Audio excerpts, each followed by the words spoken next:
오늘날은 우리가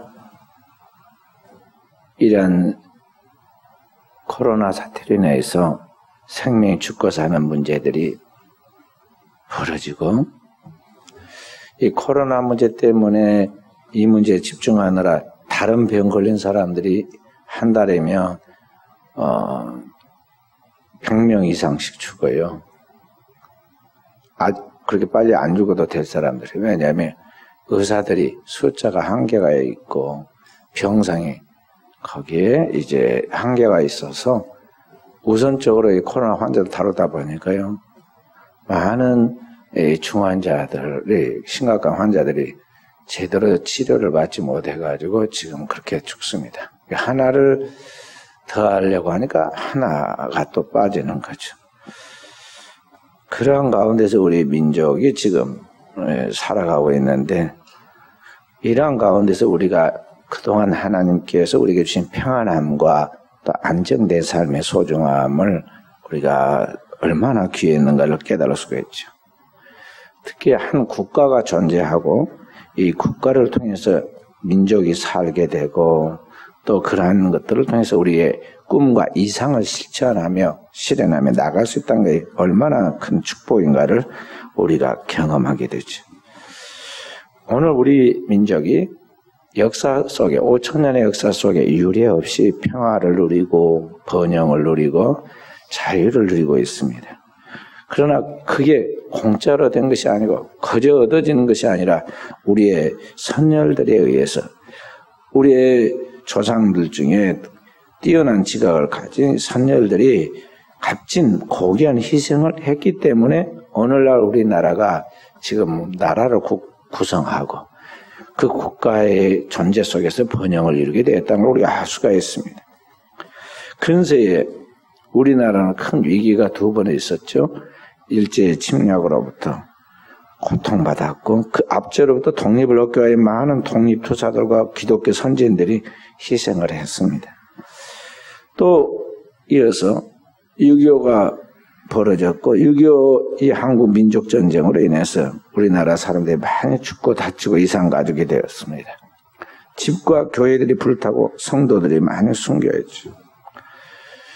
그래서 올해는 이러한 6.25 전쟁이 벌어진 지 70주년 되는 해다. 그래가지고 굉장히 의미 있는 중요한 해라고 이렇게 기도하고 있어요.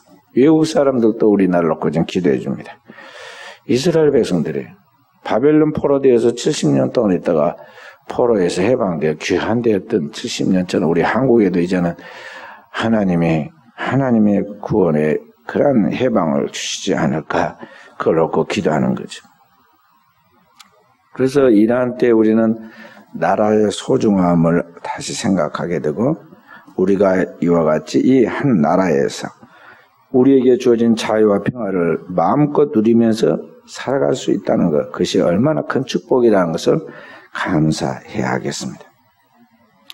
우리 교회는 특히 이 뜻깊은 해에 담임 목사인 제가 총회 군경교정부 이 교정선교부의 상임부장이 되어서 우리 민족의 안보와 국민의 안전을 책임지고 있는 이 특수선교 사역에 직접적으로 코로나와 관계없이 활동하고 있는 이 종사하는 분들을 찾아가서 그들을 세우고 격려하고 축복해주는, 그래서 앞으로 어떻게 선교의 사역을 우리가 대처해 나가야 하는 것에 대하여 방향을 설정해주고 나아가는 이런 일들을 하고 있는데, 그 일에 교회가 뒷받침에 대해 일하고 있다는 것은 이건 굉장히 중요한 일입니다. 우리 교회 역사에 앞으로 그런 기회가 더 오기는 어려워요. 그러니까 이때를 우리가 잘 기도하면서 하나님 앞에서 충성할 수 있도록 해야겠습니다. 오늘 우리가 지금 누리고 있는 이 평화는 당연한 것 같이 사람들은 다 생각하고, 아이들은 그지 원래부터 그런 줄 알고 철없이 지내지만요, 이 평화와 자유는 거저 얻어지는 것이 아니에요. 그래서 워싱턴 DC에 가면요, 한국 전쟁 기념 공원이라는 곳이 다 있습니다. 저도 거기 가봤습니다. 거기 보면은 그때 참전한 미군들의 숫자, 사상자들, 그게 다 기록되어 있고, 그리고 그 입체로 세워진 조각상, 그때 군인들이 참전한 조각상, 또 부조, 이렇게 우둘투둘하게 이렇게 되어 있는 부조상까지 다 되어있고 있는데, 그 글자 밑에 크게 뭐라고 써져 있느냐면요. Freedom is not free. 자유는 공짜가 아니다. 자유는 거저 주어는 것이 아니다. 그런 말이에요. Freedom is not free. 그 값진 생명의 희생을 통해서 6.25 전쟁을 미군만 죽은 사람이 한 5만 명 되거든요. 근데 그 죽은 사람들 다 누구냐면요. 완전히 미국에서 최고의 엘리트 중에 엘리트들이 와서 죽었다.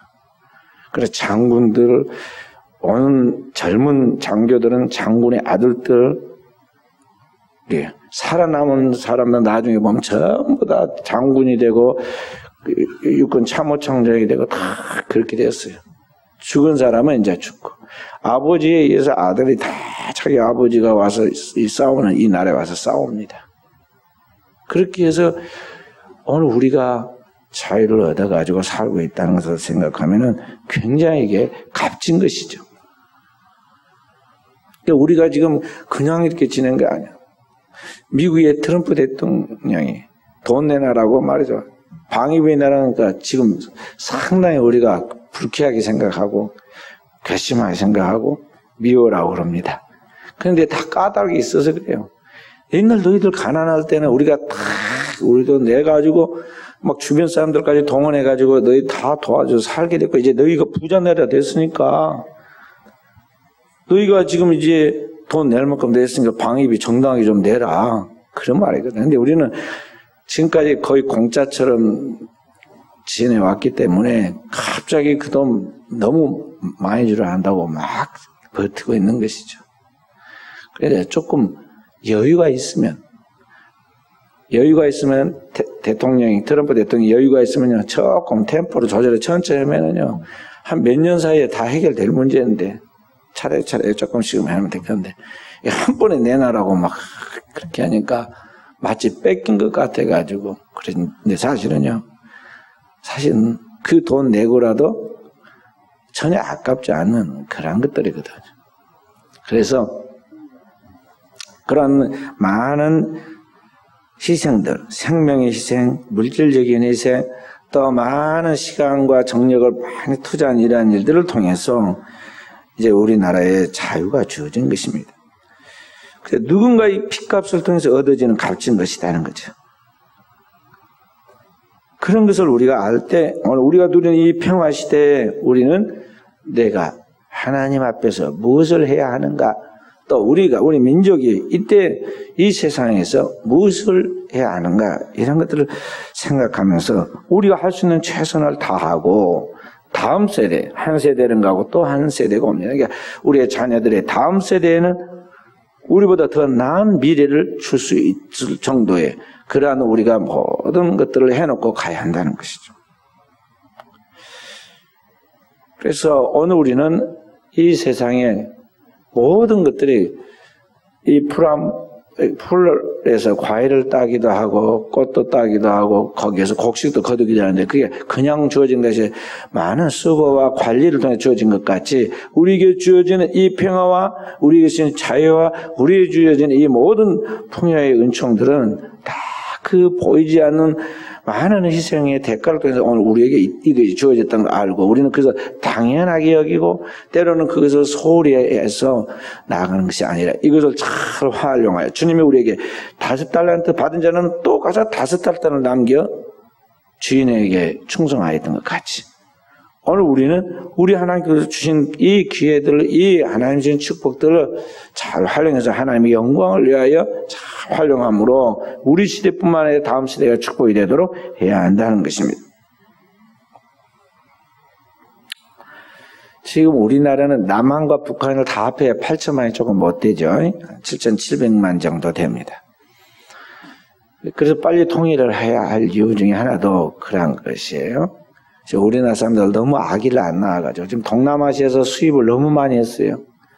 그래서 10분의 1 정도 지금 동남아시아에서 들어왔는데요.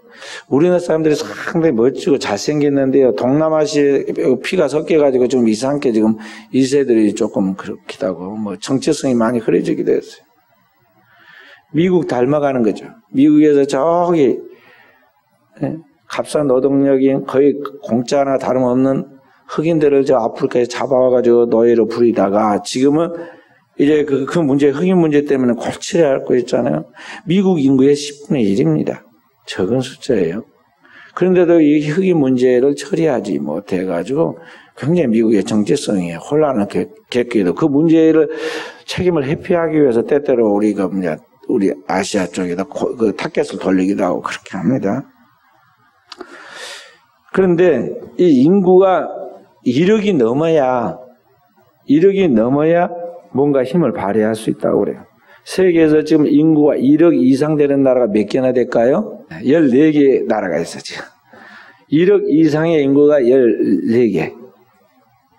어느 나라일까요? 제일 많은 나라가 어디예요? 중국. 그 다음에 인도. 그 다음에 미국, 브라질, 멕시코. 저 일본도 기요. 일본도 1억이 넘어. 그러니까요, 이 1억이 경제학자들 말하기에 인구가 1억 이상 되어야 이 내수 시장을 스스로 감당할 수 있어서 규모의 경제가 가능해서 수출 의존도를 낮출 수 있게 되고 자급자족할 수 있다. 그런 말 쉽게 말하면요. 그렇게 되어서 이제 남이 막 압력을 넣지 않고도 된다는 것이죠. 중국이라는 나라는요, 베이징이나 상해 그런 곳이 그 대도시의 몇 곳만 제법 발전되어 있고 나머지는 가보면 형편없습니다. 진짜 형편없어. 그래서 이 막 사람과 짐승이 뒤에 엉켜갖고 막 살고 그러니까 거기에서 모든 게 바이러스가 그 병들이 중국에서 온 이유가 그런 건데요.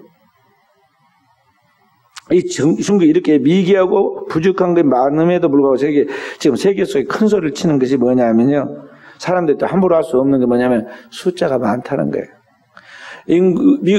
중국에는요, 공식적으로 통계된 인구가 있고 비공식적인 통계된 인구가 있는데 호적에 올라가지고 통계가 되어 있는 중국은 하여간 뭐 한 명만 나라고 그랬던가 2명까지 지금 허락이 됐던가 막 이렇게 해서 나오니까 나머지는 호적에 안 올려요. 벌금 물으니까. 그러니까 여기 호적에 올려 있는 숫자만 해서 14억 4천만 명이라고 그래요. 그 빼고도 얼마나 많겠어요? 그런데 그 중국이 큰 소리 그렇게 세계에다 치겠다가도 요사이 지금 인도하고 붙었어요? 다퉜어요? 국경 문제로 막 다퉈가지고 중국이 인도 국경 경비대를 뭐 때렸다고 그랬죠? 그랬더니 인도에서 뭐라 그러냐면요. 더 강하게 가서 쳐라. 막 그렇게 이제 이제 강하게 나옵니다. 뿐만 아니라 중국 모든 제품을 사지 말아라. 그리고 통계를 딱 가니까요. 그 큰 소리 치고 자존심 센 이 중국이 꼬리를 딱 내리고는 인도 앞에는 강경하게 하지 않고 비유를 막 요사이 맞춥니다. 다시. 그리고 그렇게 국경 문제를 첨예하게 다투는 것 같았는데 자기 알아서 그냥 뒤로 쭉 물러섰어요. 왜 그럴까요? 중국에 있는 상품들을 다 저기 인도에서 사주거든. 인도 인구가 중국 인구 못지않게 많아요. 13억 정도 된단 말이에요. 그 비슷하죠? 그런데 다 중국 제품을 써주는데 못 사게 하면 이제 그렇지 않아도 힘든데 중국 경제에 큰 타격이 오겠거든. 그러니까 얼른 유화 정책으로 좀 바꾸는 거예요. 그런데 우리나라는 지금 잘 사니까 지금 문제예요. 잘 사니까 인구가 감소하는 추세입니다. 그래서 지금 각 지자체마다 인구 지금 유입해가지고 자기 나라에 오게 하려고 막 경상도로 어디서 뭐 전라도에 오랑캐 막 그러면서 막 홍보원이라고 난리잖아요. 신문에다가 이렇게 내고 저렇게 하고 내비게이션에다가도 그쪽 지역에 가면 그쪽 말을 막 토속어로 써가지고 나오게 하고 그럽니다. 인구 때문에 젊은이들은 결혼하지 않고 결혼한 자녀들은 아이를 안 낳고 그래서 이 출생률이 점점 낮아져서 세계 1위가 됐어요. 안 낳는데 1위. 그 다음에 어쩌다 하나씩 낳은 아이들은요, 학교 진학 문제 때문에 수도권으로 보내느라고 다 보내고 나니까 낳기는 낳았는데 이 아이들이 인구 유입이 돼야하는데 유출이 심해. 그래서 지방에는 큰 문제가 좀 되고 있어요. 순천은 여기 동부 육군이라고 부르죠. 이쪽에 이 전남에 이쪽에 이제 그 동쪽이단 말이죠. 전남의 동쪽에. 여기 그쪽을 동부 육군이라고 하는데요. 가장 큰 도시인데 30만이 못 되고 30만에서 29만으로 지금 잡고 28만 얼마로 그냥 줄어들고 있어요. 전남에서 제일 큰 도시입니다. 광주는 지금 이거 광역도시가 됐고 전남에서 가장 큰 도시인데 지금 인구가 그렇게 줄어들고 있어요. 나머지는 어떨까요? 마찬가지예요. 키워놓으면 다 수도권으로 가버리죠. 그러니까 오늘날의 사회는 이 인구가 국가의 경쟁력인데 이게 지금 경쟁력이 우리나라가 지금 사라지고 있다 그런 말이죠. 사라지고 있어요. 그리고 우리나라 사람들도 이제 서울로 가듯이 서울에 가서 공부하고 유학 갑니다. 유학 가가지고 옛날에 이제 공부해가지고 한국 와서 살라고 지금 공부를 했는데 공부를 하다 보니까 말이죠. 외국에는 그렇게 열심히 공부하는 데가 그렇게 많지 않아요. 그러니까 대학교 나오고 대학원 나오고 공부도 열심히 한단 말이죠. 그러면 거기에서 이제 막 제발 여기에서 스칼라십으로 박사과정도 받게 해줄 테니까 여기 있어라. 또 박사과정 마치고 나면 이 대학의 교수로 초빙할 테니까 완전히 석자 교수로 초빙할 테니까 여기에 머물러 있어라. 국내에 들어오면요. 국내 경쟁력이 심해가지고 여기에서는 지금 시간 강사를 할까 말까 하는 통에 있는데 거기에서는 정규 교수로 딱 임명해주고 집주지 차주지 다 해준다고 그러니까 누가 들어오려고 그러겠어요. 이게 고급 인력들은 또 외국에 가면 안 들어와. 전라도 사람들이 수도권이나 광주 쪽, 부산 쪽으로 가면 나중에 거기서 정착해 살고 절대 전라도로 안 들어오듯이 다 그렇게 되는 거예요. 고급 인력 빠져나가. 자, 그래서 한 사람 한 사람이 굉장히 귀한 거죠. 귀한 거예요. 오늘날 첨단의 발달된 문명과 문화 속에서 모든 게 풍요롭고 아름다운 문화 속에 사는데 근데 사람들은 이 가운데 살면서 이제 점점 인구가 줄어가는데 그냥 그것만으로 죽는 게 아니고 문명과 문화 발달해서 살기가 좋음에도 불구하고 사람들은 사고가 나서 너무 차를 빨리 몰든지 사고가 나가지고 죽든지 아니면은 알 수 없는 병에 걸려가지고 병들어 죽든지 아니면은 살기가 싫다고 스스로 자살해서 죽는 숫자가 계속 늘어갑니다. 그리고 우리 그리스도인들은 이러한 세상 속에 살고 있는데 너희는 세상의 소금이다. 세상의 빛이다. 하신 말씀 뭐냐면 바로 이 어둠의 빛을 비춰서 생명을 주듯이 오늘 크리스찬들이 이 세상 속에서 하나님의 생명을 공급해서 살게 만들어야 한다는 거죠.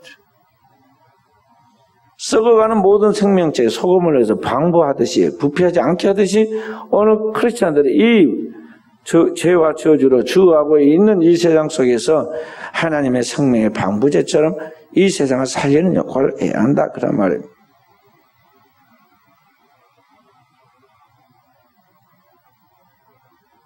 무엇으로 그렇게 살릴 수 있을까? 이 어둠의 세상에, 방황하는 세상에, 죄악된 세상에 무엇이 우리를 살리게 하느냐 하는 겁니다. 무엇이 우리를 살리게 하느냐. 근데 하나님은 진리의 하나님이신데 고대로부터 현대까지 하나님이 동물이든 사람이든 모든 생명체가 살게 하는 원리는 똑같아요. 고대나 지금이나 똑같아요. 그게 뭐냐면은 사랑이에요. 사랑으로 살게 만들어요. 사랑의 능력, 사랑의 힘이.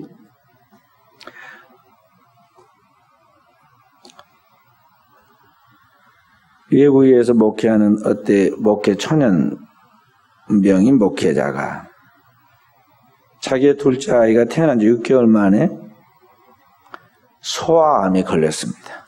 일반 아동병원에서 소아암이라는 진단을 받고 세브란스 병원에 여기 소아암 센터에다가 보내졌어요. 그런데 이 어린 6개월짜리 아이가 암에 걸렸으니까 이 아이가 아프다고 밤마다 자지러지게 웁니다. 그 고통스러운 소리를 듣고 견딜 수가 없어서 어차피 죽을 아이인가 보다 생각하고 괴로우니까 도망치듯이 그 목회자가 기도원에 가서 기도를 합니다. 기도도 안 됩니다. 어찌 하필 우리 집에 이런 일이 생겼는가 원망이 나고 한 달 동안 눈물이 마르도록 그렇게 기도하는데 답이 안 나옵니다. 그렇게 기도를 하는데 어느 날 자기 마음속에 스스로 떠오르는 질문 하나가 있었습니다. 이 사람이 목회하는 목회자였기 때문에 이제 하나님께서 그에게 질문을 주었어요. 네가 한 명의 성도를 주어도 목회하겠느냐? 자기 아들 놓고 지금 그렇게 기도를 하는데 하나님께서 그에게 마음에 준 거지. 한 영혼을 위해서 너가 정말 그렇게 소중하게 여기고 그렇게 귀하게 생각하면서 눈물 뿌려 기도하면서 목회하겠느냐? 그러니까 이 젊은 친구가 뭐라고 하냐? 하나님, 저도 먹고 살아야 하는데 한 명 갖고 어떻게 하겠습니까? 그렇게 답을 했어요. 그러니까 또 하나님께서 너에게 한 명의 성도를 줘도 목회하겠느냐 물어. 그게 무슨 뜻인지 모르고 한 명 그건 안 될 것 같은데 혼자 그런 생각을 계속 하고 있는데 하나님이 그에게 세미하게 깨닫게 해주면 내가 네게 축복의 아들을 주었는데 너는 왜 원망하고 있느냐? 자기 아들 이야기합니다. 하나님께서 축복의 아들이라고 왜 원망하고 있느냐? 그리고 하나님께서 계속 기도하는 그에게 내가 네 아들을 치유해 주마. 그가 그 하나님 앞에 기도를 하는 중에 지금까지 자기가 살아계셔서 세상을 주관하시는 하나님, 나라를 택하시고 지금까지 책임지시는 하나님을 고백은 했지만은 마음에 입술로는 고백했지만은 마음으로는 정말 그 하나님을 진실하게 믿지는 못했는데 그래서 먹고 사는 문제를 항상 앞세우고 세상적인 성공 기준을 가지고 살아왔는데 그렇게 살아온 자기의 모습이 비춰지면서 회개가 나왔습니다. 그래서 진실하게 회개하고 아까 하나님께서 자식에게 물었던 네가 한 명을 주어도 그를 놓고 목회하겠느냐 하는 말씀에 이제 답변을 합니다. 이제 내가 정말 회개하고 하나님 앞에서 하나님의 가치 기준으로 사역한다면 내가 한 명이라도 목숨을 걸고 양육하고 만족하겠습니다 하고 기도하고 그 말에 기도가 의심할 수 없는 확신으로 자기 안에 다가올 때 확신을 가지고 기도를 마쳤어요. 그리고 기도를 마치고 내려왔는데 병원에서 연락이 왔어요. 뭐라고 연락이 오냐? 아이의 병이 소아암이 아니라 오진이었다고, 오진이라는 게 판명이 났다고 연락이 왔어요. 어떻게 보면 얼마나 억울하겠어요. 그런데 두 부부는 그동안에 기도하고 많이 깨달은 게 있어가지고요. 너무나 하나님의 은혜에 감사해서 병원 측의 실수가 아니라 하나님께서 교만한 나를 깨뜨리고 연단하기 위해서 나의 핏덩이 같은 아들을 사용했구나 하는 걸 깨닫고는 정신을 바짝 차리게 됐어요. 그래서 그가 그 후부터는 한 영혼에 집중하면서 그 한 영혼이 있는 곳이라면 어디든지 가겠다는 그런 자세와 확신을 가지고 일하는데 지금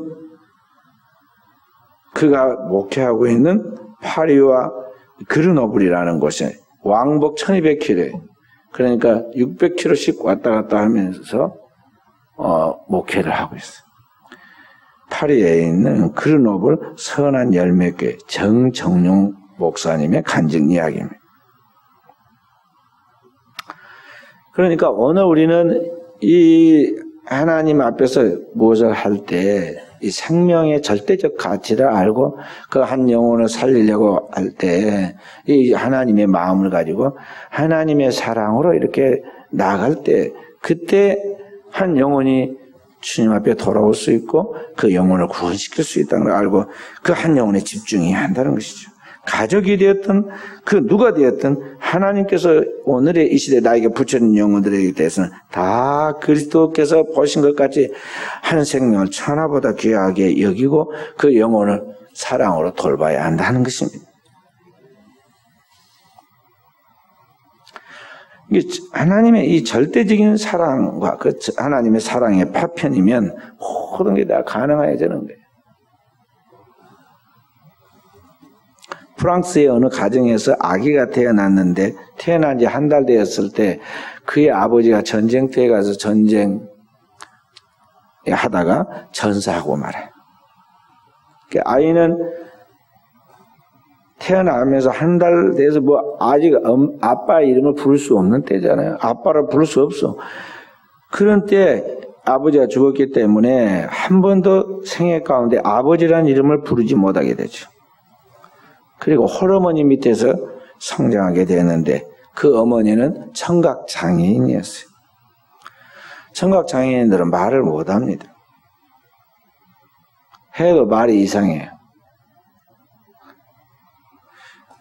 그런데 그래서 어머니와 아들이 정상적인 대화를 할 수가 없고 항상 아버지도 없는데 엄마와 대화를 해서 의사소통을 할 수 없는 환경 속에 자라요. 또 가난하기까지 해요. 당연히 그럴 거 아니야. 아빠가 없으니까. 그것도 청각장애인이라 정상적인 직장을 얻을 수가 없어가지고 빈민굴 같은 데서 살면서 부잣집에 가정부로 들어가서 푼돈같이 벌면서 그렇게 생활합니다. 이 아이는 아버지가 없죠. 어머니마저 장애인이죠. 집은 가난해서 지독한 가난 속에서 살게 되죠. 그러니까 그의 환경은 너무나 좋지 않았어요. 그런데 그의 불행하게 보이는 그 환경에 영향을 받아서 포기하거나 주저하지 않고 자신의 저주와 고통을 그는 글로 풀어냈어요. 글로 남기고 글을 써서 글을 남깁니다. 그가 써놓은 글들이 계속 실력이 좋아지고 축적되기 시작하면서 그의 글이 1957년에 노벨 문학상을 받게 돼요. 그가 누굴까요? 프랑스 사람인데. 프랑스가 낳은 세계적인 문화, 알베르트 까미 이야기. 까미. 우리는 알베르트 까미 그러면 굉장히, 이 까미가 쓴 이방인이라는 책이 대표적인 책인데요. 굉장히 뭐 좋은 가정에서 살아보니까 그렇게 생각했지만은요, 이런 불행한 가정이 있어요.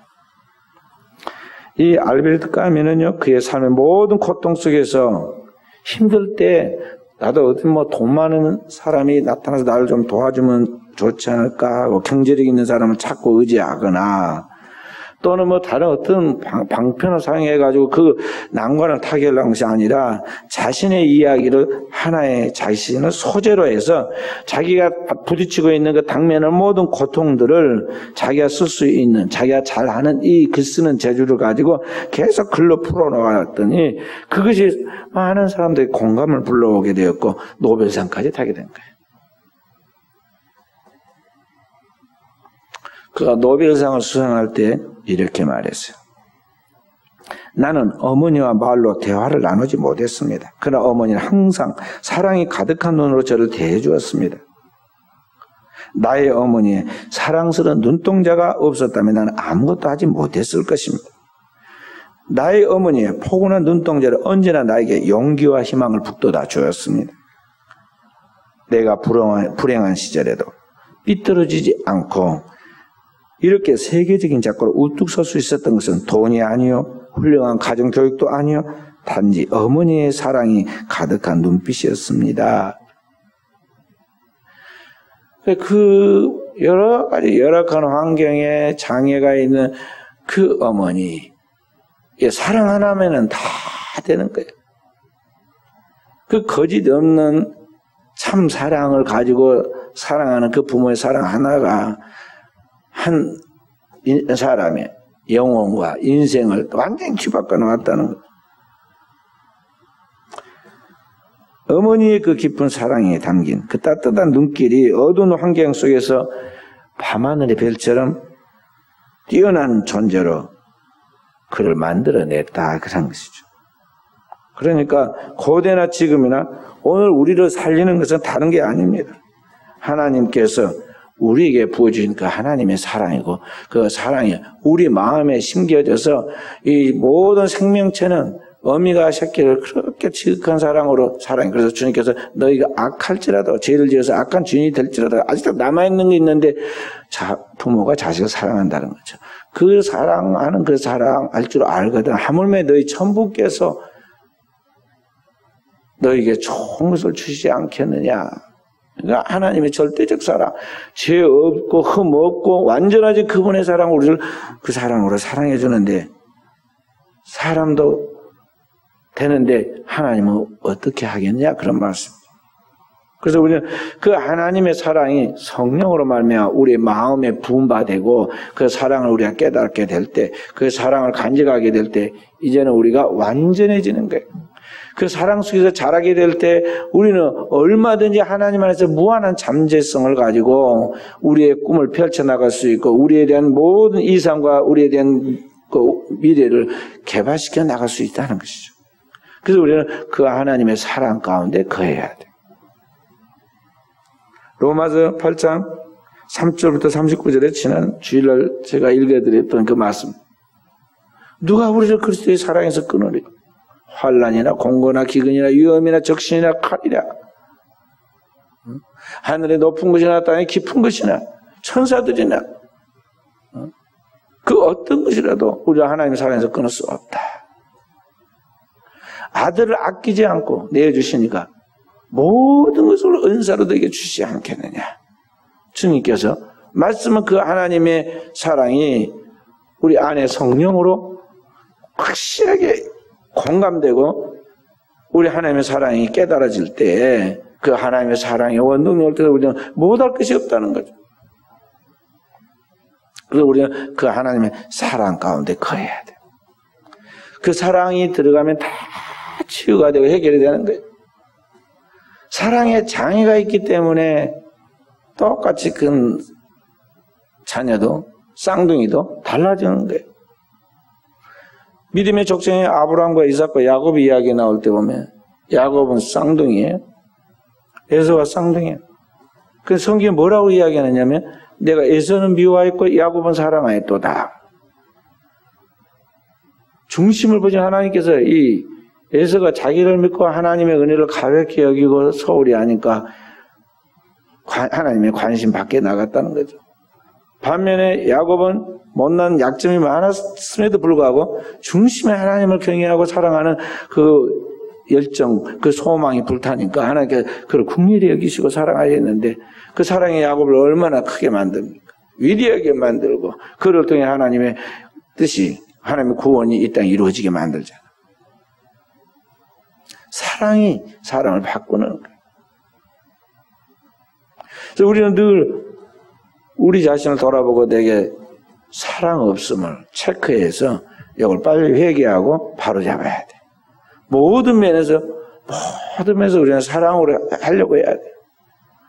부모와의 관계, 자녀와의 관계, 가족, 구역에서 관계, 교회에서 이웃들과의 모든 관계를 이 사랑으로 풀어가려고 해야 한다는 거죠. 이 온 세상에 결핍되어 있는 것은 물이었거나 밥이었거나 돈이 없어 문제가 되는 게 아니에요. 사랑이 없는 것이 여기에 문제가 있는 거죠. 우리 그리스도인들 세상에 빛이 되어라, 세상에 소금이 되어라 하는 것은 뭐냐면 바로 이 하나님의 무한한 사랑을 충만히 받아서 세상에 그 흘려보내 주어라. 그 사랑을 나누어 주어라. 그 사랑으로 살리는 자가 되어라 하는 것입니다. 그것을 전해주는 게 복음이에요. 그리스도인은 이 땅에 있는 영혼들에게 그 복음을 전해서 하나님을 알지 못해서 하나님과 대립관계에 있다가 불신앙과 불순종에 자기 고집대로 살다 결국은 지옥 죽고 그 다음에 지옥 갈 영혼들을 복음을 통해서 끝까지 인내하고 기도하고 사랑으로 돌봐서 그 영혼을 그리스도에게 인도하고 천국 가게 만들어주는 것은 가장 큰 사랑인 것이죠. 하나님만이 할 수 있는 것을 우리가 지금 하나님의 동역자가 돼서 그 일을 대행해 나가는 거예요. 그렇기 때문에 인력으로는 안 되는 겁니다. 자기 자식도 말 안 듣고 자기 자식도 안 되는데 누구를 우리가 과연 살려내고 구원해 내겠어요? 그것은 하나님만이 할 수 있는 거예요. 그리고 우리가 하는 거 뭐냐면 주님 앞에 기도하는 거죠. 주님 앞에 중보 기도하는 것입니다. 예수 그리스도가 이 땅에 계실 때 새벽 미명에 일어나셔서 기도하신 것 같이, 하루 일과로 기도하신 것 같이, 저녁 일과가 끝나고 저녁 때도 주님께서 또 나가서 한적한 곳에서 또 기도하다가 주무신 것 같이, 우리 그리스도인은 모든 것을 하나님과 상의해서 기도에서 시작해서 기도로 끝을 맺고, 그것이 우리의 일상이 돼야 하고, 일주일에 그다음 우리의 주간 계획이 돼야 하고, 또 우리의 한 달의 계획이 돼야 하고, 그렇게 하면서 그리스도인의 삶은 하나님과 동의하는 삶이 우리의 신앙과 삶의 항상 중심에 있어야 한다는 것입니다. 오늘도 우리가 한 영혼을 어떻게 살릴 것인가, 오늘 하나님의 말씀을 우리에게 가르쳐 줍니다. 하나님의 그 지극한 사랑, 하나님의 절대적인 사랑만이 오늘 우리 민족을 살리고 가정을 살리고 세계를 살릴 수 있다. 오늘 우리에게 주어지는 영혼들, 붙여준 영혼들을 살려낼 수 있다는 걸 우리가 잘 기억하고 주님 앞에 구체적으로 영혼을 놓고 그 이름을 불러가면서 하나하나 간절히 기도하는 거죠. 오늘 또 우리를 살리신 그 하나님께서 또 내게 붙여준 그 영혼들을 살려서 하나님께 돌아오게 만듦으로 천국에 갔을 때 하나님 나라에 우리가 이제 생애가 끝나면서 하나님 앞에 갑니다. 코로나와 관계없이 우리는 가게 됐을 때 그때 이제 주님께서 생명의 면류관을 누구에게 줄 것이냐, 의의 면류관을, 영광의 면류관을 누구에게 줄 것이냐, 주님께서 각각 상을 주실 것인데 그때 우리 하나님 앞에 칭찬이 있게 될 것입니다. 이러한 은총과 축복이 우리 사람 모든 성도들에게 있기를 주의 이름으로 축원드립니다.